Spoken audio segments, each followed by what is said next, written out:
nu waxee politique ci biir Sénégal kenn mënu leen ci génne des voix autorisées yoo xamante ni dinañ seq ak moom waxtaan woo xamante ni njariñ dana ci génn bokk na ci Marième Wane Ly di présidente parti pour la renaissance africaine di parrainant Sénégal dinañu seq ak moom waxtaan waaye moom it dana bokk ci waxtaan bi muy madame Marie Delphine Ndiaye di présidente d'honneur bu association des juristes sénégalaises AJS waaye moom it dana ci bokk muy Fatima Touré di vice coordonnatrice du MOJIP nag di mouvement jigéenu Pastef bu Kër Massar dinañu seq ak ñoom waxtaan ci bile plateau ñu dañuy daal di tourner rek ci sunu càmmoñ daal di koy nuyu dalal ko am mbégte ndaxte nag gëjoon nañ ko gis gëjoon nañ ko dégg rawatina ci télé yeeg rajo yi Marième Wane Ly di présidente parrainant ñu ngi lay nuyu di la dalal di la tatagal. asalaamaaleykum wa rahmatullah. waaleykum salaam. taala barakaatu. soxna Betty maa ngi lay nuyu. lay fay. di am kontante bu baax a baax. taseeg ñaari jongome yi ma janoor waaw. muy la grande et belle Marie Delphine. présidente doy na de présidente rek. depuis toujours de la jeunesse. liggéey lu am solo si réew mi jëmale ko si réew mi. ak si jigéen ñi. ak waa Pastef jeexal na wax Pastef da jeexal na wax moom.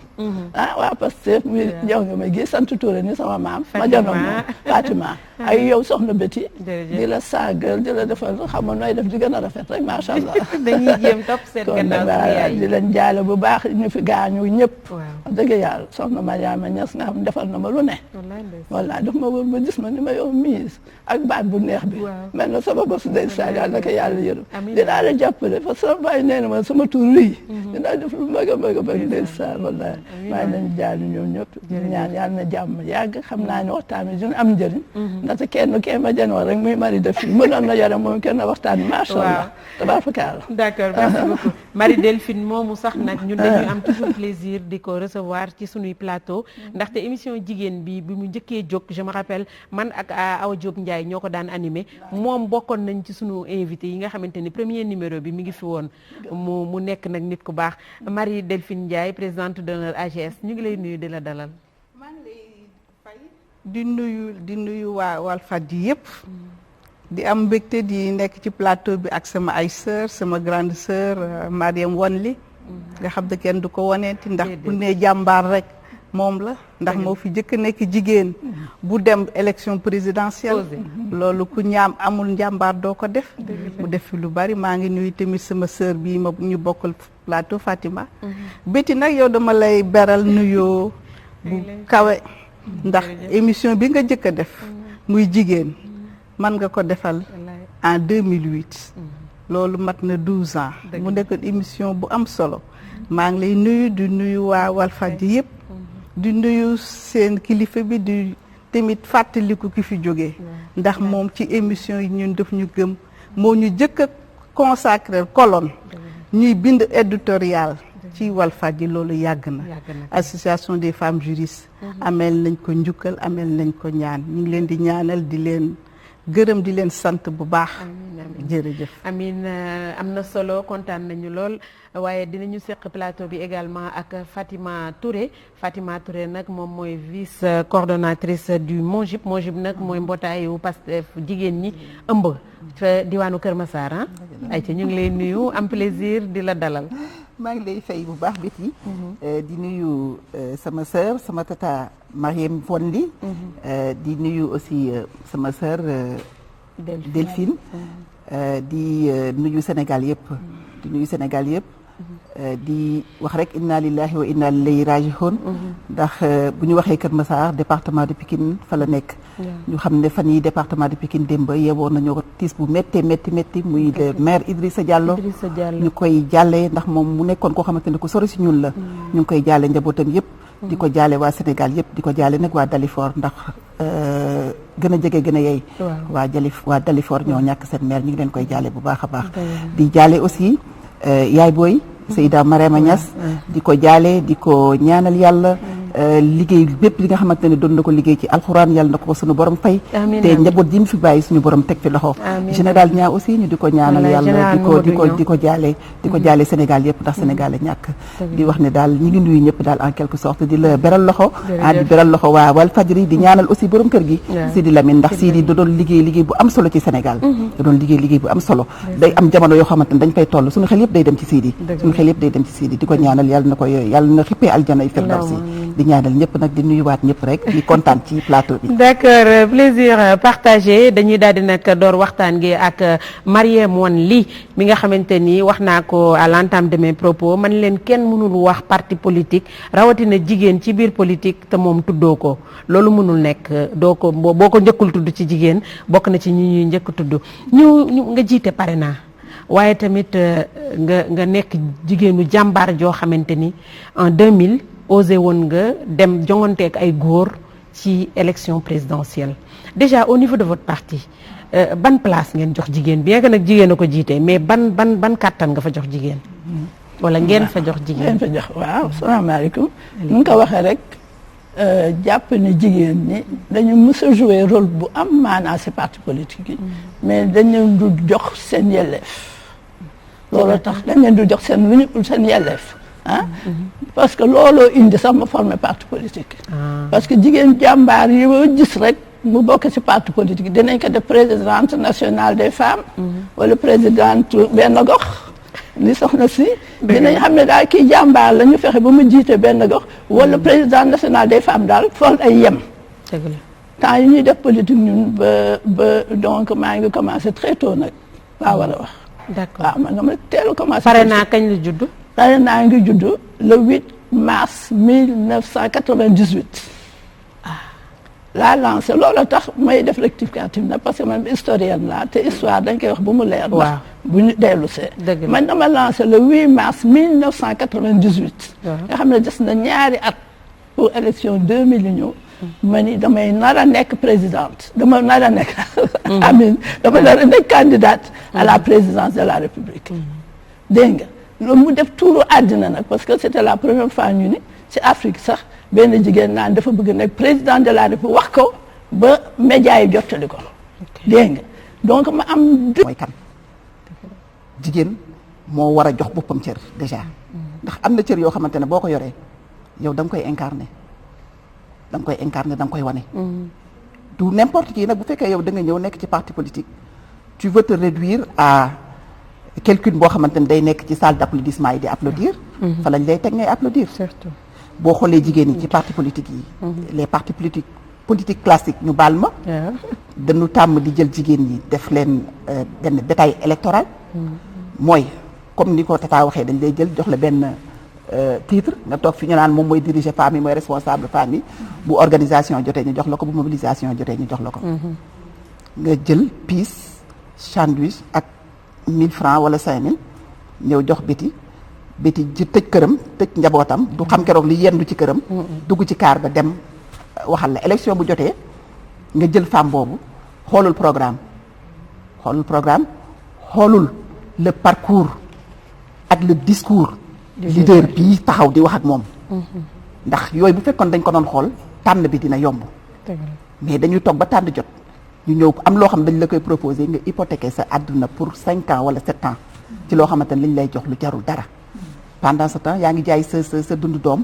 yaa ngi jaay sa dundu famille ndax après coono yow yaay subir léegi nag pour loolu deñ femmes yi ñoo war a accéder ci instance de décision yi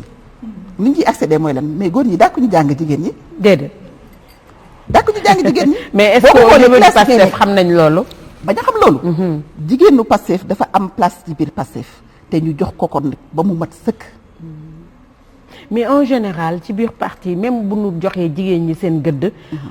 wax nañ ko sànq entre jigéen ngeen di rayante ku ci nekk di essayer yàq sa morom mais bu doon góor ak jigéen rek peut-être du graaw mais entre jigéen loolu mooy danger bi en fait waaw mais xam nga yow bu fekkee da nga ñëw nangu nit di la xeexee li nga wax noonu dafa am jigéen ñi entre ñoom peut-être loolu gis si góor doo ko gis sax. non on est désolé de dire mais loolu mooy dëgg bi. non waaw dëgg bi may wax noonu weddiwuma la de. weddiwuma la dama ne. loolu dafa am ci parti yi. ba pare dama la ci yokkal. góor bu bëgg xeex jigéen du ñëw jàkkaarloog jigéen du ko xeex day dem wuti jigéenam kooku ñëw jàkkaarloog moromu jigéenam. voilà loolu moo fi am. léegi nag gis nga béti loolu yëpp pour ay calcul la. c'est des calculs politiques yoo xamante ne nit yaa ngi koy def. te wax mu yegg sax dafay fekk mu neex suñu borom. dëgg la te cër yàlla moo koy joxe. cër yàlla moo koy joxe. donc boo leen nekkee muy parti politique muy la vie de tous les jours nit ki xool ko ak lu mu mënti am yéene ko boo ko yéenee nga xam ne kii li mu am moom jigéen la yow dañuy gis sa bopp ci moom. da ngay gis sa bopp ci moom en tant que jigéen. parce que tu dois te dire que ne kii man tey. Tata Marième Wane li tey damay fier tey Tata Marième Wane li tey bokkoon ci élection en 2000 yi dem ñu def ko mu nekk présidente ñu naan Sénégal am nañ une femme présidente de la République loolu fierté de toutes les Sénégalaises la war a nekk mais adduna moo demee noonu mais du politique jikko la gis nga nit niñ la formaté niñ la yaree foo dem loolu nga fay yóbbu du ci parti politique yi gis nga ku mën a xëccoo boo nekkee ci parti politique yi da ngay xëccoo boo nekkee ci place liggéeykaay da ngay xëccoo. mais nag ñu reconnaître ni politique ak xëccoo ak pànk ñoo ànd de. non loolu politique boobu c'est révolu. te tutura yu bari yu nekk ci parti politique yi jigéen ñi ñoo war a xam seen place mooy xam ne jigéen moo yor lépp te góor bi fi falu jigéen moo la fal. dëgg la fal jigéen ñi dëgg la dinañ ci ñëw ci kanam ñu jëm ci Marie Delphine. yow moom du ma ñëw ak yow ci ay parti politique ak yooyu mais au niveau de la loi paritaire am na lu ngeen ci dox am na lu ngeen ci liggéey yow mii am na loo ci àndal ay ni ngeen liggéey ci dama bëgg rek nga dellu si waatal ma tuuti rek ci li ngeen liggéey ci parité bi. waaw boo ma ko laajee biti dinaa ci kontaan ndax li ma naan nit ñi dañuy dipp histoire. dëgg la. 1994. fii conférence africaine femmes yi ñuy préparé di dem Beijing ci la ñuy wax l'accès des femmes aux instances de décision ñu yóbbaale Beijing quota ñuy demee Beijing plateforme bi mu génnee ñëpp d'accord ñu nañ indi 30% jagale ko jigéen ñi ci parti ak instance de décision parce que man instance de décision moo gën ñu ni parti wala ñu ni gouvernement wala ñu ni assemblée. fépp fu ñuy nasee di fa noccee rek ñu ne ñu jigéen ñi war nañ fa taxaw boobu quota la ñu wax ñu jógee Beijing dellu ci Sénégal ñu def le premier plan d'action pour la femme PANAF plan d'action national pour la femme ñu bind ci plan bi 30% ni nañ ko jagalee femmes yi nga xam ne fépp fu ñuy nasee fu ñuy nocc mu amaat deuxième plan PANAF ba tey 30% yi jotuñu ko. ah bon. déedéet ñu ne nag jóg jot na. parce que engagement yi nga xam ne suñu état yi ñoo ko jël def plan d'action ci mënuñu ko atteindre fokk ñu xam ne nen nu ñuy def ñun parce que du man rek association des femmes juristes ak yeneen association ñu commencé taxaw di ci gëstu di ci bind. Sénégal dañuy wax toujours loi parité 2010 bu ñu fàtte ni 2007 le Sénégal jëkk am loi sur la parité am na ñu may dégg ñu ngi xëy na dinañu seetaan émission bi. ñeenti nit la ñu woon ñeenti jigéen ñu dem ci monsieur le président de la République ñëpp association femmes juristes la ñu bokk. ñu fekk fa directeur de cabinet Souleymane Ndéné Ndiaye. waaw bu seetaanee émission bi dina xam li ñuy wax. waaw ñu ànd ak directeur du cabinet bu ministre de la femme à l'époque bu Aïda Mbodj ci bureau président de la République ñu toog fa ñaari waxtu bind la première loi bi jëm assemblée sur la parité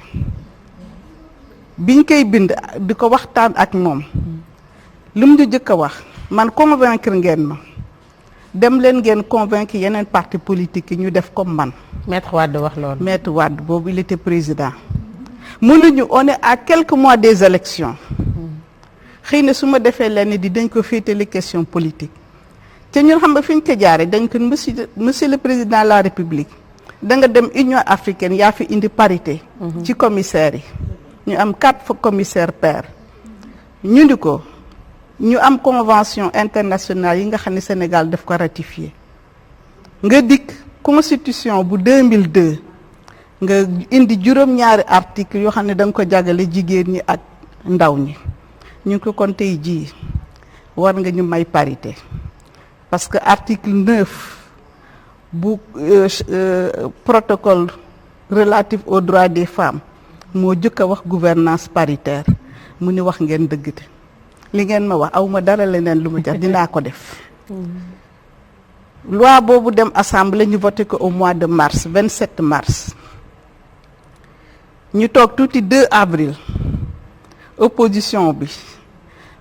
def recours devant le conseil constitutionnel pour casser loi bi dañu casser loi bi ndax nee nañu liste proportionnelle yi la ñuy def parité indiwuñ ko ci liste départementale yi ca boobu ñun xamoon nañ ni que processus électoral presque liste départementale yi pare woon na parce que parti bu ne da ngay préparer pour ñëw élection kon ñu waat di bouleverser loolu moo tax bi ñuy waxtaan ak monsieur le président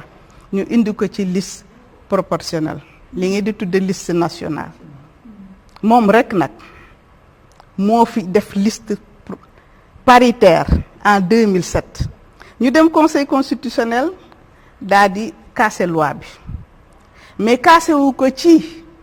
te loolu dama koy wax juriste yi xam nañ ko casser wu ko ndax recours bi ñuy defoon daf ko passé ndax article 1 bu constitution Sénégal dafa ni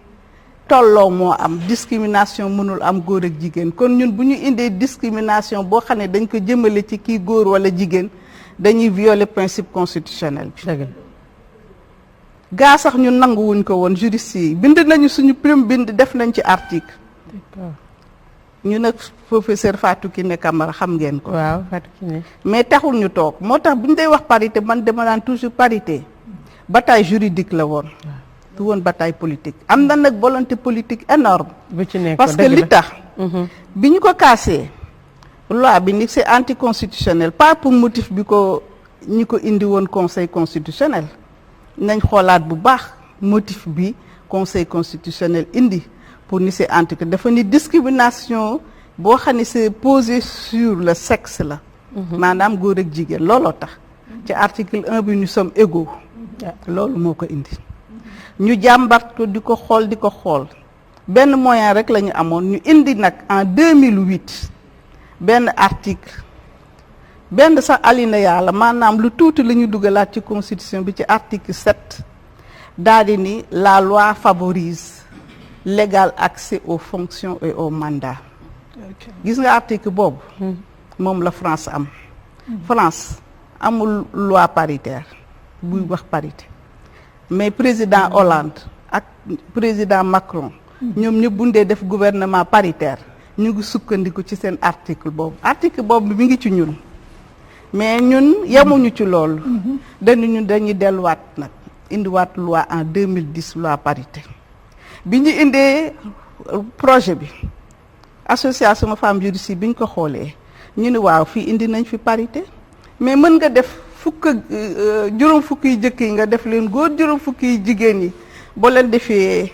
yi ci topp nga def leen jigéen parité la maanaam 50-50 ñu xool ni déedéet ñun nanguwuñu ñu daal di dem nag gis femme parlementaire ñu jàmbaar maa ngi leen di saluer am na ci ñaar ñu may citer muy Mame Boussa Samb ak Fatou Youtou Aïdara ñu ni leen ñu réunir leen fii hôtel Novotel ñu ànd ci nag ak ay góori parlementaires yu leen jàppale ñu ni leen fokk caractère alterné bi ñëw maanaam dañuy def góor def jigéen wala ñuy def jigéen def góor bi leen ko expliquer ñu ne ñoom d'accord nañu ñu nangu nag am fitu jël amendement boobu parce que bi muy dugg assemblée amu fa woon ñu ñëw indi ko yombul woon nag parce que tamit am na ci ñoo xam ne xamoon nañu bu ñu defee loolu notion alterne bi day wàññi seen doole waaw ñu fanaan paanaka ak ñoom assemblée daanaka defal da ngeen a pare woon de waaw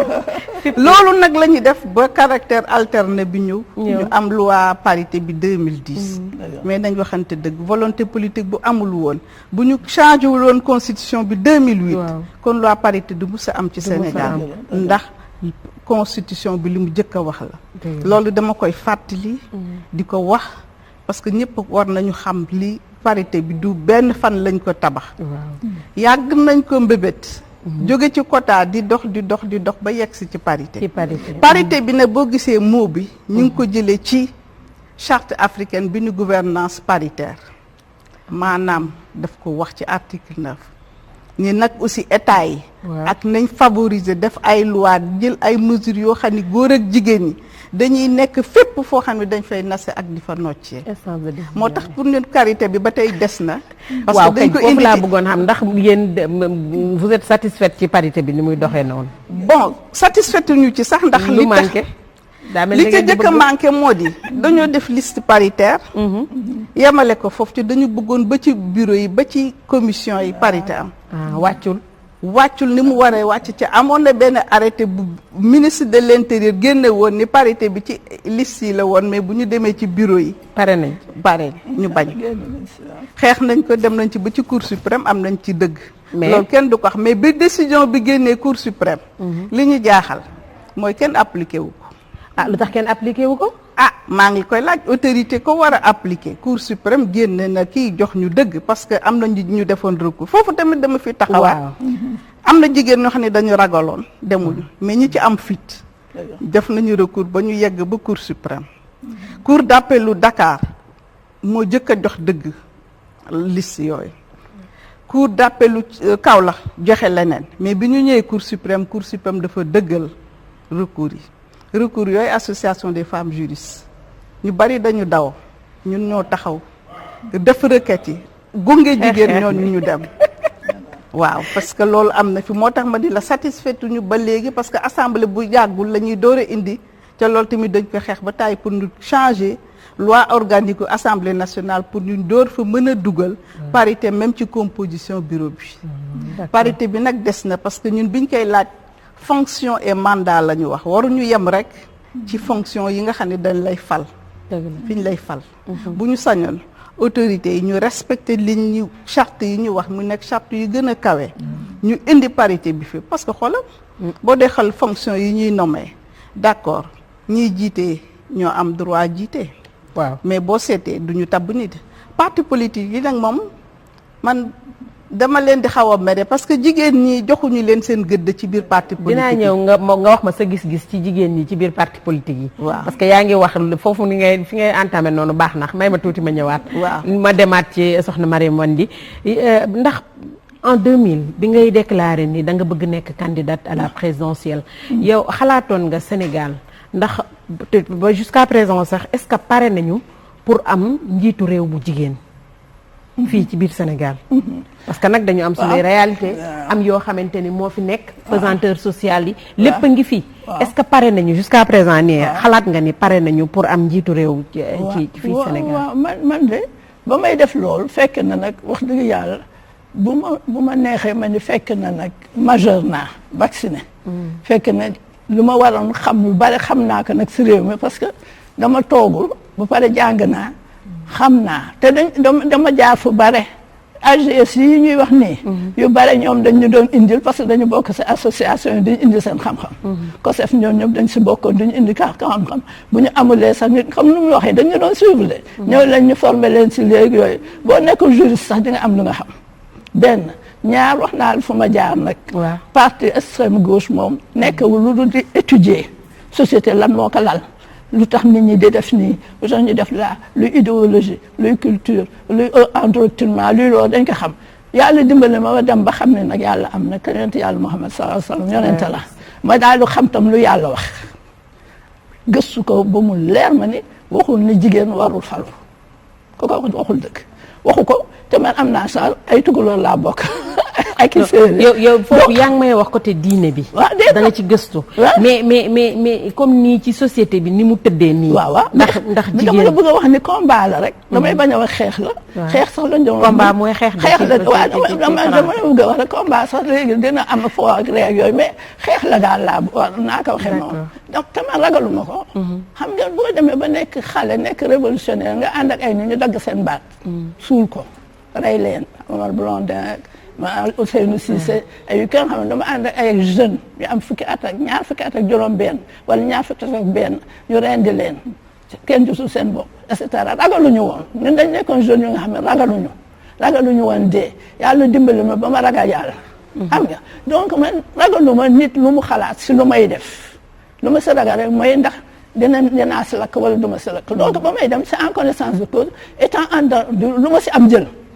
soxna si wax na ko sànq xaw ma fii la xaw ma si waxtaan ba si biti ñun defuñu woon politique pour nekk ministre ba léegi sax dañ naan booy wax loolu de kenn dootu séddale dara man xanaa du yàlla séddale defuñu woon pour am ba ma koy def dama doon wax naa am tribune bu ma waxee naa am tribune bu ma waxee ma woon la ni am naa droit kenn mënu ma ko tere xam nga kenn mënu ko tere yàlla dimbali na ma am jëkkër ju nga xam ne si foofu la ñu xamante si yooyu la ñu xamante day comprendre waaw dañ ko xamante sax fa la ñu tase nga tase ni 2 heures du matin muy taf amba xaw ma kan Pompidou du ñëw ñu ne Pompidou bu mu fi ñëw parce que ñun indépendant nañu ak yooyu ñu jàpp ñu àndal noonu mooy Blondin yi tëj leen ay 20 ans de prison yooyu ma muy taf may taf xam nga kooku xam nga ne yéen a bokk ay affaire couple tafkat waaw mi ngi ngay def ma rey du ma rey nee na muy taf may taf wax nga dëgg de xam nga donc ñoo bokk affaire ñoo bokk fu ñu naanee fu ñu nuttee yëpp ñoo ko bokk xam nga waat tam àddina dina dox ba loolu daañu si dellu si xam naa parce que jëkkër tam jëkkër la te dina am difficulté doo mënti mel ak sa jëkkër nu mënti mel yow femme politique bi da nga am problème kooku daañu si dellu si xam naa ba ci parce que gàllankoor lu jigéen ñi la ak gàllankooru gestion seen xale yi sam seen doom yi tam non loolu kañ foog ñu ñëw ci nan la ñuy allier ñaari donc man xalaatuma lu si nit ñi di xalaat dama si xalaat ndax war naa ko def wala ma kaa def et waaw te amoon naa ay nit yu nga xam ne wax naa la ko am ñi nga xam ne dama dem wax la ñu ne ma yee xam nga Sénégal dafa neex defal daal lu la neex te xam ne yàlla terewu ko man de noonu laa koy wax man daal lu yàlla terewu lu nekk te mu neex ma dama koy def xam nga parce que nit ñi tam boo ko defee da ngay gis ñu jóge fee ñu ne lii ngay def tel defoon na ko Ummu Salamata defoon na ko wala compagnon yonent yàlla Muhammad ku jigéen ko waxoon ne lii ngay def nii loolu la doon def wala sa maam defoon na lii ak loolu da ngay gis ñu la siy jàppale xam nga am na nag ñeneen ñu nga xam ne nag ñu lay xeex ni sax doo ko xalaat comme nu ma waxee rek ñu lay xeex ni wala di la galgal ak yooyu mooy ñu nga defoon sax dañ lay jàppale boo may tugu tu vois donc xamoon naa ne defoon te Cheikh Anta mooy sama maître nag loolu laa bëggoon wax nag parce que Cheikh Anta Diop tam daf ñu formé bu baax a baax si réalité réew mi ni nit ñi bul maslaa ba ñu maasale la loolu slogan am na benn Sénégal day jaawale maslaa ak i fen pour ñuy wax dëgg boo amee te maslaa mooy nga am sa dëkk fexe ba dëgg gi jàll mais ñoom dañuy fen naan damay maslaa bu ba ci ñëwee man nga dafa rafet de maantu ba demee ma ne moo léegi loolu xam nga yooyu mooy seen maslaa te loolu du maslaa du loolu donc ñun daal wax dëgg yàlla macha allah am naa si nag lu nit ñi di wooyee defe ni échec la mais maa ngi gis tey benn xale di def slogan wu Mandela naan aw ma échec lu ma def lu nekk te aw ma si lu nit ñi defe ni moom laa bëgg tamit daf may jëriñ pour ñeneen ñi wala pour samay doom wala pour man pour beneen yoon waaw loolu laa si mën a toog d'accord Fatima gis xam nañ ni jigéen ñu ngi koy wax ci biir parti politique yi mais xam nga ni jigéen aussi kii cof na ko sànq soxna Marième boo waree allier les deux nekk activité parti activité sa biir kër et puis ndax xalaat ngeen yéen aussi li ma ko laaj dama la koy laaj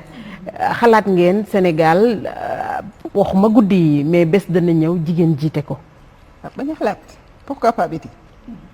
pourquoi pas xeex bi ñuy xeex nii bi ñu nekk nii di xeex bu xëcc bu daggul dikk mais man je pense que bu fekkoon loolu yéen gëm ngeen ko vraiment Marième Wandi dafa yëkkati parteem ku mel ni Amsatou Sow Sidibé yëkkati parteem yow da nga dem dugg ci parti keneen donc loolu aussi yaakaaru leen ni lu leen gën di naxasal ci biir parti yi la waaw il faut pas être féministe nag non je suis pas féministe damay laajte rek bu ma la waxee il faut pas être féministe mooy c'est pas parce que Marième dafa am parti politique nekk jigéen man dama war a ñëw ci moom non parti politique du noonu lañ ci duggee da ngay épouser le projet politique bi ñu lay proposé moom ngay épouser moom ngay xool lii nga gis ci sa bopp gis ci Sénégal xam ne lii doy na la nga ñëw pour faire valoir projet boobu ñu lay jaay c'est pas féministe bi nag mooy jigéen la rek naa ko jàppale non moom tey bu taxawee yor benn projet boo xamante ne góor daf ko yor ma xool ne ñaari projet yi ñoo yem man je préfère jël jigéen bi que ma jël góor bi. waaw foofu laay defee sama choix. d'accord mais c'est pas parce que dama koy jàppale parce que moom jigéen la. non duñu def loolu. des fois aussi c'est un peu difficile pour nga allier nekk borom kër. ci jigéen surtout parce que góor ñi ñoom ñëpp xam nañ ni. xëy dem ñoom moom seen bopp. mais jigéen war a xëy toppatoo këram toppatoo njabootam teewul mu war a ko boole ak activité yi parti bi am. donc nan ngeen di def pour kii est-ce que c'est facile. loolu da ngay am njaboot bu la comprendre rek ak borom kër bu la comprendre. parce que ni muy méttee ci politique bi noonu la méttee ci femme bi tëj këram di liggéey. boo xoolee da ngay xëy suba génn sa kër. 6 heures du matin wala 6 heures 30 dem liggéey ji balaa ngay dugg sa kër 18 heures ngay dugg sa kër. donc ce qui se passe dans ta maison yow xamuloo ko. donc ak politique bi noonu rek la demee. politique bi nag li ci gën a garaaw nekkul loolu parce que da ngay nekk jigéen di def politique ñu gis la des fois nga nekk ci réunion yu guddee. oto gaare sa buntu kër wàccee la ak metti ñu ne kii ki ko fi wàccee. c'est vrai. wala ku nekk ko fi wàccee. boo nekkee ak sa borom kër sax ñu naan ko waaye yow diw nangam. bàyyi nga ko waaw belle famille yi bu fekkente ne comprendre duñ la bàyyi nga ko ci sagoom kii mi ngi dem di ñëw dañ lay wax lu nekk di la dëkkal fu nekk waaye may rejoindre rek li Mariam wax. nit lépp li ngay def xool ci sa digganteeg sa borom. xool ci sa digganteeg sa borom ndax Sénégal nag moom dañu mun wax de. dañuy wax lu ñu xam wax lu ñu xamul. léegi nag bu nit di la waxal te comme ñun dañoo bari bàkkaar da nga koy bàyyi rek. da nga koy bàyyi rek mu wàññil la say bàkkaar parce que nit aussi warloo mën a wax ci loo xamul dafa metti mais ñun politique yooyu ñuy def pour suñu njaboot la suñu njaboot moo tax ñuy politique xëy na amaana suñu doom wala suñu ay sët ñoo ciy bénéficié wu. d'accord ñu ñëwaat un peu ci MONJIP nga xamante ni jigéeni Pastef la ëmb ci seeni activité ci lan ngeen koy accès la plupart du temps. ñun par exemple ñu ngi ci former les femmes. parce que dama daan dégg. parti politique yi di am école du parti. ak leneen ak leneen. nous avons une école du parti. ah bon ñu ngi ci formation yi Idrissa Diallo d'ailleurs bi ma koy jour bi may njëkk a bokk ak moom jotaay. c'était lors d'une formation boo xamante ne mouvement des cadres ñoo ko formé woon. vidéo boobu sax ñu ngi koy partagé au niveau de Pastef mu ñëwoon indil ñu xam-xamam. parce que ñun loolu la ñuy def on a une école du parti. dañuy def ay formation invité ay nit yoo xamante ne ci ay domaines yoo xam dañu bëgg ñu waxtaanal ci ñu ñëw jël formation. def formation femmes yi aussi. MONJIP moom lan mooy taxawaayam. MONJIP taxawaayam mooy par exemple comme ñun dañu bëgg a révolutionner politique bi fi jigéen ñi am. mooy des militants alimentaires. jël la utiliser la après bàyyi la nga dem. léegi MONJIP dafa bëgg xeex loolu daal. waaw ñu ngi ci loolu parce que gox bu ñu dem ñu ngi wutal financement jigéen ñi.